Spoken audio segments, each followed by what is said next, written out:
जय श्री कृष्णा, राधे राधे। तो फ्रेंड्स, कैसे हैं आप सब? आशा करती हूँ कि बाल गोपाल की कृपा से सभी स्वस्थ और मस्त होंगे। तो पुनः आप सभी का हमारे चैनल में स्वागत है। तो फ्रेंड्स, जो कि कार्तिक मास का महात्म चल रहा है, कार्तिक मास का पावन महीना चल रहा है। अब तक मैंने कार्तिक मास के 16 अध्याय का अध्ययन कर चुकी हूँ। आज मैं कार्तिक मास का जो कि 17वां अध्याय का अध्ययन करने जा रही हूँ। कार्तिक के महीने में कार्तिक जो कि तप, व्रत, जप और कथा करते हैं, वे सभी संकटों से दूर रहते हैं। उनके ऊपर कभी भी कोई संकट नहीं आता। इस कथा में भी वर्णन है, कार्तिक व्रती को कभी भी किसी भी प्रकार के संकट नहीं आते, हमेशा उसके घर में सुख समृद्धि का वास होता है। तो जिस तरीके से कार्तिक के महीने में जो कि स्नान करना, ब्रह्म मुहूर्त में दीपदान, पूजन पाठ करना, उसी तरीके से कथा का भी श्रवण करना बेहद ही महत्वपूर्ण होता है। जब तक आप कार्तिक मास की कथा का अध्ययन नहीं करते हैं तो व्रत फलीभूत नहीं होता है। तो आइए शुरू करते हैं कार्तिक मास का 17वां अध्याय। तो चलिए, अगर आपको कार्तिक मास का 17वां अध्याय जो कि पसंद आए तो कमेंट में जय श्री हरि विष्णु लिखना मत भूलिएगा। तो चलिए शुरू करते हैं कार्तिक मास का 17वां अध्याय। तो बोलो वृंदावन बिहारी लाल की जय, विष्णु भगवान की जय, माता लक्ष्मी की जय, वृंदा तुलसी की जय। तो नारद जी बोले, फिर जलंधर ने महादेव जी को पराक्रमी जान शिव जी को मोहकर पार्वती जी का रूप बनाया। पार्वती जी को रथ के ऊपर बिठाकर और निशुंभ आदि दैत्य को मारने से जो कि रोती हुई शिवाजी ने देखा। इस प्रकार पार्वती जी को देखकर शिवाजी व्याकुल हो गई और वह अपने बल को भूल जो कि नीचे मुख करके खड़े रह गए। तब जलंधर ने जो कि पुंख समेत 3 बाण शिवाजी के सिर पे और छाती पे मारे।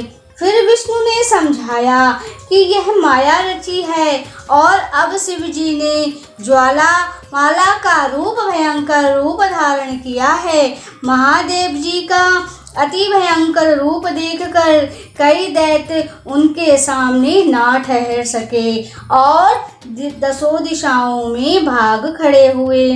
फिर महादेव जी ने शुंभ और निशुंभ को श्राप दिया कि तुम मेरे युद्ध से भागे हो, इसलिए अब तुम्हारा अंत माता पार्वती ही करेंगी। तुम पार्वती जी के हाथ से ही तुम्हारा वध होगा। फिर जलंधर के पैन बाणों की वर्षा से पृथ्वी ताल बाणों के अंधकार से ढक गई। जब तक शिव जी ने उनके बाणों को काटा तब तक उस जलंधर ने नंदी के एक बाण मार दिया। उसके लगने से बैल युद्ध से हट गए और महादेव जी के खींचने पर भी ना रुक पाए। फिर शिव जी ने भयंकर रूप धारण करके सूर्य के समान तेज बल और सुदर्शन चक्र को चलाया। फिर पृथ्वी और आकाश को झलता हुआ चक्र भूमि पर गिरा और विशाल नेत्र वाले जलंधर का सिर काट दिया। रथ से उसका शरीर पृथ्वी पर निशब्द होकर के गिर गया। उसका तेज लय हो गया तथा वृंदा के शरीर की तेज गौरी में लीन हो गई।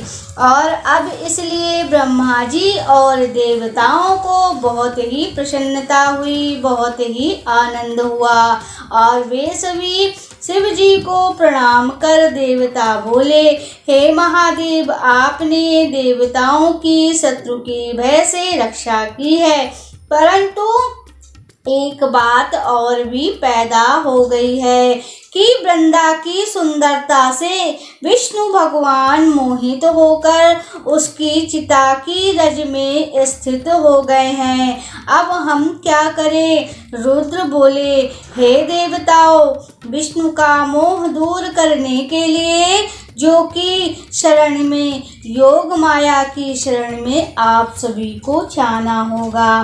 तुम्हारा कार्य योग माया ही सिद्ध करेंगी। नारद जी बोले, तब मृत गणों समेत शिव जी अंतर ध्यान हो गए और देवता योग माया की स्तुति करने लगे। देवता बोले, जिसके सत रज तम ये तीनों गुण पैदा हुए और जिसकी इच्छा से संसार की उत्पत्ति और नाश होता है और जो प्रकृति तैसी भेदों द्वारा संपूर्ण जगत का वर्तमान है और जिसके रूप में कर्म तीनों देवता भी नहीं जानते, तथा जिसकी भक्ति करने वाले पुरुष सदा दरिद्र और भय मोह तिरस्कार इनको नहीं पाते, उसका भक्त वंशल मूल प्रकृति को हम बारंबार नमस्कार करते हैं। नारद जी बोले, जो इस स्तोत्र का पाठ जो कि त्रिकाल पाठ करता है उसको दरिद्र मोह दुख ये कभी स्पर्श नहीं करते हैं। इस प्रकार देवता ने एक ज्वाला जो दिशाओं में फैल रही थी ऐसे तेज को आकाश के बीच देखा। उसके बीच में जो कि आकाशवाणी हुई और वह देवताओं ने सुनी। शक्ति बोली, मेरे बीच में गौरी लक्ष्मी सरस्वती, इनमें रज तम सत ये तीनों गुण हैं और देवताओं तुम इसके पास जाओ, यह तुम्हारा कार्य करेगी। तब नारद जी बोले, हे राजन, जो कि विस्मय से जिनके नेत्र लिखे हैं और ये से देवता देखते देखते वह तेज अंतर्ध्यान हो गया। फिर देवता आकाशवाणी के वचनों के अनुसार मानकर गौरी लक्ष्मी और सरस्वती के पास जाकर भक्ति से उनको प्रणाम करने लगे।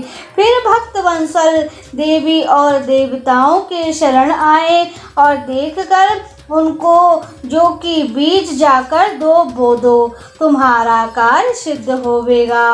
नारद जी बोले, फिर देवता और सिद्ध के समूह ने बीजों को लेकर वहां बोया जहां वृंदा की चिता में जो कि भूमि में विष्णु भगवान दुखी होकर विराज रहे थे। यह सत्य जो कि महात्म हमने कहा है सो उसको एकाग्र मन करके सुने और सुनने वालों को कभी भी विघ्न नहीं होगा और उसका जो कि स्वर्ग में उसको वास मिलेगा तथा पुत्रहीन स्त्री को पुत्र मिलेगा और जो कि विधवा स्त्री का जन्म सुधरेगा। घर में सभी प्रकार की सुख संपत्ति का वास होगा। उसके सामने उसके पास कभी भी किसी भी कष्टों का वास नहीं होगा। सभी सुखों को भोग कर वैकुंठ धाम को वह जाएगा। तो बोलिए वृंदावन बिहारी लाल की जय। इति श्री समाप्त। आज कार्तिक मास का 17वां अध्याय भी समाप्त होता है। तो अगर आप YouTube चैनल में देख रहे हैं तो प्लीज़ चैनल को सब्सक्राइब करना मत भूलिएगा और अगर आप Facebook पेज में देख रहे हैं तो पेज को फॉलो कर लीजिएगा। लाइक कमेंट और शेयर भी कीजिएगा। नोटिफिकेशन के बटन को दबा करके आल जरूर कीजिएगा जिससे हमारी सभी वीडियो आप तक पहुंचती रहें। अपना बहुत ख्याल रखिएगा। हम फिर से मिलेंगे एक नई वीडियो और एक नई जानकारी के साथ। तब तक के लिए जय श्री कृष्णा, राधे राधे।